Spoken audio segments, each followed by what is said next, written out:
Las fuerzas de defensa de Israel anunciaron el reinicio de los combates en la Franja de Gaza luego del fin de su tregua con Hamás, acusando a la organización responsable de los ataques del 7 de octubre de violar el acuerdo.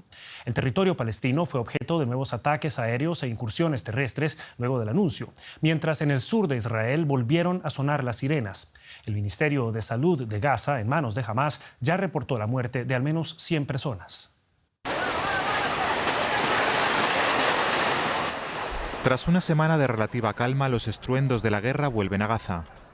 Las explosiones se escuchan por todo el enclave, disipando las esperanzas de que se extienda la tregua. Israel dijo que reanudó los combates luego que Hamás violara el alto el fuego. Esta organización, catalogada de terrorista por Estados Unidos y la Unión Europea, culpa a Israel de la ruptura de las negociaciones. En la ciudad sureña de Rafah, los palestinos buscan contrarreloj a los sobrevivientes entre los escombros. ¿Qué es esto? Es una simple casa con civiles, gente que huyó de otra zona, jóvenes y niños. Escenas que se repiten en la cercana Khan Yunis. Este hospital se llenó de civiles heridos.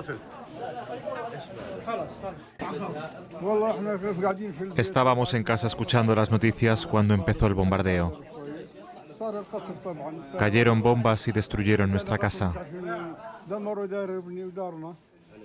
Es nuestra segunda casa que ha sido destruida. Esto es el espíritu del enemigo israelí. ¿Qué más le puedo decir?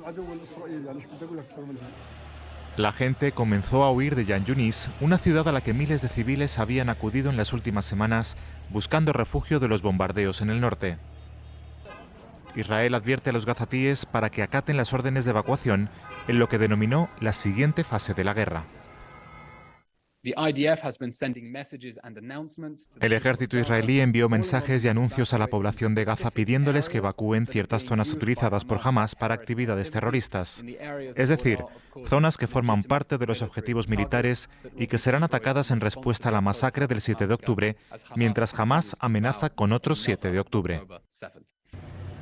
Una señal de que Israel podría estar ampliando su incursión, dejando a los gazatíes con cada vez menos lugares donde buscar refugio. Jenny Pérez, enviada especial de DW, se encuentra en Jerusalén. Jenny, buenas noches. ¿Qué opciones quedan ahora que finalizó la tregua? No muchas, Javier.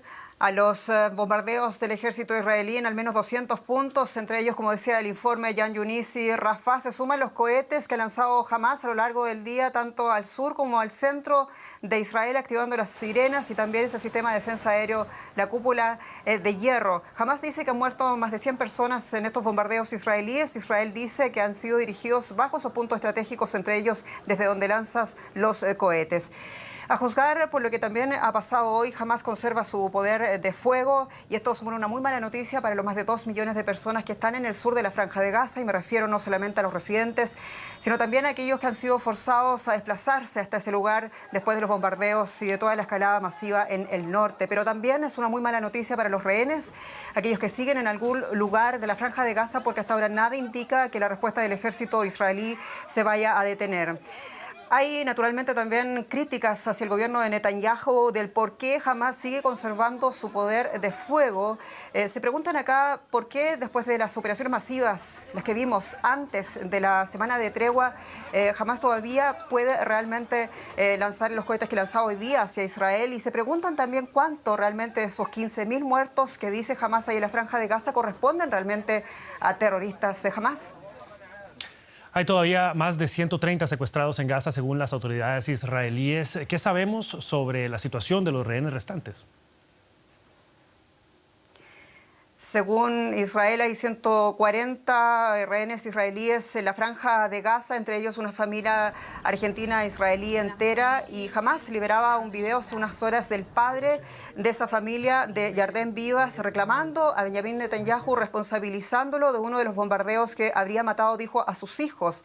Recordemos que uno de sus hijos es el bebé Kafir, el rehén israelí de menor edad en todo el grupo de rehenes israelíes. Israel hasta ahora ha reaccionado con cautela. Se trata de un video también para la propaganda y para los fines de esta organización. Hasta ahora no hay una información oficial sobre el estado también y la evolución de esta familia y de los otros rehenes en poder de Hamás.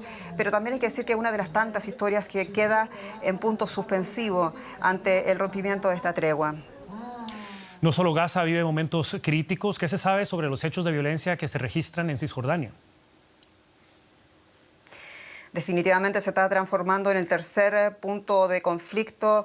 Las incursiones del ejército israelí han ido aumentando en fuerza y en poder contra lo que dicen son supuestos afiliados a Hamás en un hecho de violencia en Junín ocurrido ayer. Morían 2 niños, uno de 8 y otro de 13 años en el norte de Cisjordania. Israel y Cisjordania se enfrentan efectivamente a su peor ola de violencia en 2 décadas. Según cifras aportadas por el Ministerio cisjordano, cerca de 240 palestinos han muerto y más de 2.000 han resultado arrestados. Dicen muertos a manos o de colonos o a manos del ejército israelí.